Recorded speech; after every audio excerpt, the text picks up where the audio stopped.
بسم اللہ الرحمن الرحیم۔ السلام علیکم ورحمۃ اللہ وبرکاتہ۔ جی ناظرین، امید کی جاتی ہے آپ خیر و عافیت کے ساتھ ہوں گے۔ ناظرین، آج کے اس سبق کے اندر ہم انشاءاللہ العزیز سورۃ البقرہ کی آیت نمبر 8 اور 9 کے اندر جتنی بھی الفاظ استعمال ہوئے ہیں ان کی صرفی، نحوی، لغوی تحقیق اور تشریح پڑھیں گے اور سمجھیں گے انشاءاللہ تعالی۔ تو ناظرین، آئیے آج کا سبق شروع کرتے ہیں۔ سبق شروع کرنے سے پہلے چھوٹی سی گزارش ہے، اگر آپ نے ابھی تک ہمارے چینل کو سبسکرائب نہیں کیا تو پلیز جلدی سے سبسکرائب کر کے بیل گھنٹی کو ضرور دبائیں تاکہ اس طرح کے آنے والے مزید اسباق بآسانی آپ تک پہنچ سکیں اور آپ قرآن مجید کو سیکھ سکیں، اور ثواب کی نیت سے اس ویڈیو کو زیادہ سے زیادہ شیئر کیجیے۔ تو جی ناظرین، دیکھیں آیت نمبر 8 کا جو پہلا کلمہ ہے وہ ہے وَمِنَ النَّاسِ۔ من الناس یہ مرکب جاری ہے، یعنی من حرف جر اور الناس مجرور ہے۔ الناس کے اندر حروف اصلی نون، وو اور سین ہے۔ دوسرا کلمہ من یقول، من موصوفہ ہے، یقول یہ قال یقول باب نصر ینصر سے فعل مضارع معروف واحد مذکر غائب کا صیغہ ہے۔ یقول اصل میں یقول تھا، وو مضموم مقبل ساکن ہے، وو کا ضمہ اٹھا کر ماقبل کو دے دیا تو یقولو ہو گیا۔ آمنا، دیکھیں حروف اصلی حمزہ، میم اور نون ہے۔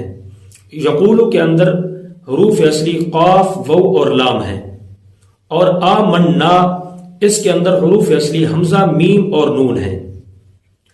آمنا یؤمنو باب افعال سے ہے اور فعل ماضی معروف جمع متکلم کا صیغہ ہے۔ اس کا معنی ہوتا ہے ایمان لانا، لیکن یہاں پر ایک بات ذہن نشین کر لیں، اگر آمن یؤمنو باب افعال کا صلہ با سے ہو، یعنی اس کے بعد با ہو، تو اس وقت اس کا معنی ہوتا ہے ایمان لانا، اور اگر اس کا صلہ لی یعنی لام ہو تو اس وقت اس کا معنی ہوتا ہے اعتبار کرنا۔ سمجھ آ گئی یہاں تک؟ آگے دیکھیں، باللہ یہ مرکب جاری ہے، باحرف جر لفظ اللہ مجرور ہے۔ وبالیوم الآخر باحرف جر الیوم مجرور ہے، گویا کہ یہ مرکب جاری ہے۔ الیوم کے اندر حروف اصلی یا، وو اور میم ہے۔ الیوم کا معنی ہوتا ہے دن۔ الآخر یہ مجرور ہے، اور الیوم الآخر مکمل یہ مرکب توصیفی ہے۔ الیوم موصوف، الآخر صفت۔ الآخر مجرور ہے، کیوں؟ اس لیے کہ الیوم مجرور ہے۔ الیوم با حرف جر کی وجہ سے مجرور ہے، تو اس وجہ سے الآخر الیوم کی صفت ہے، اس وجہ سے الآخر بھی مجرور ہوگا، کیونکہ آپ نے پڑھا تھا موصوف اور صفت کا اعراب ایک ہی ہوتا ہے، اور الآخر کے اندر حروف اصلی حمزہ، خا اور را ہیں۔ وما ہم بمؤمنین، اب دیکھیں ما یہ مشابہ بلیسا ہے جو اپنے اسم کو رفع اور خبر کو نصب دیتا ہے، اور دیکھیں یہاں پر بھی ایک بات ذہن نشین کر لیں، ما کے بعد جب با ہو تو اس وقت یہ ما نافیہ بنتا ہے اور اس کی نفی میں شدت پیدا ہو جاتی ہے، یعنی وہ بالکل بھی ایمان نہیں لائیں گے۔ سمجھ آ گئی؟ اور یہاں پر ما مشابہ بلیسا ہے اور لیسا بھی نفی کے لیے آتا ہے، تو اس وجہ سے یہ ما نافیہ بھی ہے اور مشابہ بلیسا بھی ہے۔ بمؤمنین یہ مرکب جاری ہے، باحرف جر مؤمنین مجرور ہے۔ مؤمنین یہ آمن یؤمنو باب افعال سے ہے اور اس کے اندر حروف اصلی حمزہ، میم اور نون ہے۔ آمن یؤمن باب افعال سے اسم فاعل جمع مذکر کا صیغہ ہے، اور اسم فاعل کا اعراب حالت رفع میں جب جمع ہو اس وقت حالت رفع میں وو ساکن ماقبل مضموم اور آخر میں نون مفتوح کے ساتھ ہوتا ہے، اور حالت نصب اور جر میں یا ساکن ماقبل مکسور اور آخر میں نون مفتوح کے ساتھ ہوتا ہے۔ یہاں پر حالت جر ہے، کیوں؟ اس لیے کہ با حرف جر اس میں داخل ہے، تو اس وجہ سے اس کا اعراب یا ساکن ماقبل مکسور اور آخر میں نون مفتوح کے ساتھ ہے۔ یخادعون حروف اصلی خا، دال اور عین ہیں۔ خادع یخادعو باب مفاعلہ سے ہے.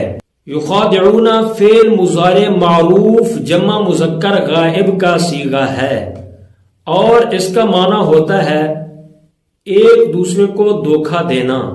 باب مفاعلہ سے ہے تو اس کا مصدر مخادعتن ہوگا. یخدعون اس کے اندر بھی حروف اصلی خا دال عین ہے.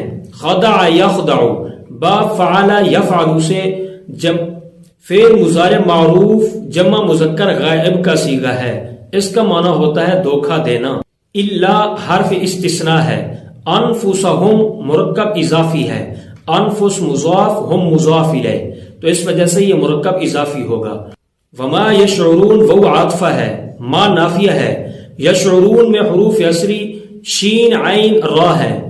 شعر یشعر باب نصر ینصر سے ہے.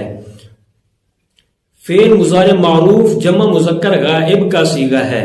اس کا معنی ہوتا ہے ظاہری اور محسوس چیز کا ادراک کرنا. تو جی ناظرین آج کے سبق کے اندر ہم نے سورۃ البقرہ کی آیت نمبر 8 اور 9 کے اندر جتنی بھی الفاظ استعمال ہوئے ہیں ان کی صرفی نحوی لغوی تحقیق پڑھی ہے اور سمجھنے کی کوشش کی ہے. اگلے سبق کے اندر پھر انشاءاللہ اسی طرح اس کو چلائیں گے. آخر میں پھر التجا ہے ثواب کی نیت سے اس ویڈیو کو ضرور شیئر کر دینا اور اچھی لگی ہے تو لائک اور اچھا کمنٹ کر کے ہمارا حوصلہ افزائی بھی ضرور فرما دینا. چینل پر نئے ہیں تو چینل کو سبسکرائب بھی ضرور کر دینا. آج کے لیے اتنا ہی. ملتے ہیں پھر انشاءاللہ تعالی اگلے سبق کے اندر. ناظرین اپنا بہت بہت خیال رکھیے گا اور مجھے اپنی خصوصی دعاؤں میں یاد رکھیے گا. السلام علیکم ورحمۃ اللہ وبرکاتہ.